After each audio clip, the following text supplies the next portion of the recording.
আজকে আমরা চলে গেছিলাম আগরপাড়া আসলাম বিরিয়ানির দোকানে। দেখো কি ভিড়, ওখানে বসে খাওয়ার তো মানে হালাতই ছিল না। লাস্টে কী করবো, প্যাক করে নিয়ে আসলাম। এখানে শুধু বিরিয়ানি বলতে বিরিয়ানি না, এতটাই দারুণ। দেখো চিকেনের সাইজটা দেখো, কত বড় একটা চিকেন, মানে একটা গোটা মুরগিকে মনে হয় 4 পিস করেছে, বাস খেল খতম মুরগি। দেখো কতখানি ভরে দিল। আমি নিতে এসেছিলাম মাটন বিরিয়ানি। দেখো আমার হাঁড়ি খুলে গেল, পুরো সিম সিম যেটাকে বলে খাজানা।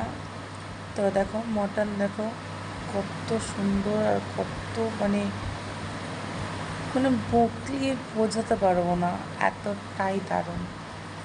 দেখো আরেক পিস দেবে, মাটন দেবে, কত বড় দেখো ধামসা সাইজের মাটন। দেখো নাল্লি দিয়ে দিল, কত বড় নাল্লি পিসটা। একটা ধামসা সাইজে আলু দিল, আর ভরে ভরে শুধু রাইস, ভরে ভরে রাইস। মানে এতটাই রাইস দেয়, একজনে কি মনে হয় তুমি কমপ্লিট করতে পারবে না, এতটাই রাইস দেয়।